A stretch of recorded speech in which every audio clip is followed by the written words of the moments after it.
ਇਹ ਸਾਡੇ ਪੇਸ਼ੈਂਟ ਨੇ ਜੀ ਕਾਜਲ ਅਰੋੜਾ, ਵਾਈਫ ਆਫ ਪਾਰਸ ਅਰੋੜਾ। ਇਹ ਲੁਧਿਆਣਾ ਸ਼ਹਿਰ ਤੋਂ ਬਿਲੋਂਗ ਕਰਦੇ ਨੇ। ਇਹਨਾਂ ਦੇ ਵਿਆਹ ਨੂੰ ਜੀ 4 ਸਾਲ ਦਾ ਸਮਾਂ ਹੋ ਗਿਆ ਸੀ, ਪਰ ਇਹਨਾਂ ਦੇ ਕੋਈ ਵੀ ਬੱਚਾ ਨਹੀਂ ਸੀਗਾ। ਇਹਨਾਂ ਨੇ ਜਿਹੜੀ ਕਾਫੀ ਡਾਕਟਰਾਂ ਨੂੰ ਬੱਚਾ ਹੋਣ ਦੀ ਮੈਡੀਸਨ ਲਈ, ਪਰ ਕਿਤੋਂ ਵੀ ਇਹਨਾਂ ਨੂੰ ਜਿਹੜਾ ਔਲਾਦ ਦਾ ਸੁੱਖ ਪ੍ਰਾਪਤ ਨਹੀਂ ਹੋਇਆ, ਬੱਚਾ ਨਹੀਂ ਹੋਇਆ ਇਹਨਾਂ ਦੇ।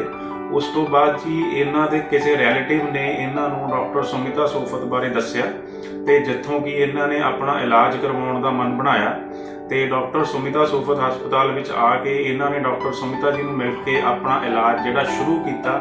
ਇਲਾਜ ਸ਼ੁਰੂ ਹੋਣ ਤੋਂ ਬਾਅਦ ਜੀ ਇਹਨਾਂ ਦੇ ਘਰ ਜਿਹੜਾ ਮਤਲਬ ਇਹਨਾਂ ਦੀ ਪ੍ਰੈਗਨੈਂਸੀ ਜਿਹੜੀ ਆ ਪੋਜ਼ਿਟਿਵ ਆ ਗਈ ਸੀ ਟੈਸਟ ਟਿਊਬ ਬੇਬੀ ਦੇ ਦੁਆਰਾ। ਤੇ ਉਸ ਤੋਂ ਬਾਅਦ ਜੀ ਹੁਣ ਇਹਨਾਂ ਦੇ ਘਰ ਬੇਟੇ ਨੇ ਜਨਮ ਲਿਆ। ਇਹ ਆਪਣੇ ਵੱਲੋਂ, ਆਪਣੇ ਪਰਿਵਾਰ ਵੱਲੋਂ ਡਾਕਟਰ ਸੁਮਿਤਾ ਜੀ ਦਾ ਤੇ ਸਾਰੇ ਸਟਾਫ ਦਾ ਤਹਿ ਦਿਲ ਤੋਂ ਧੰਨਵਾਦ ਕਰਦੇ ਹਨ।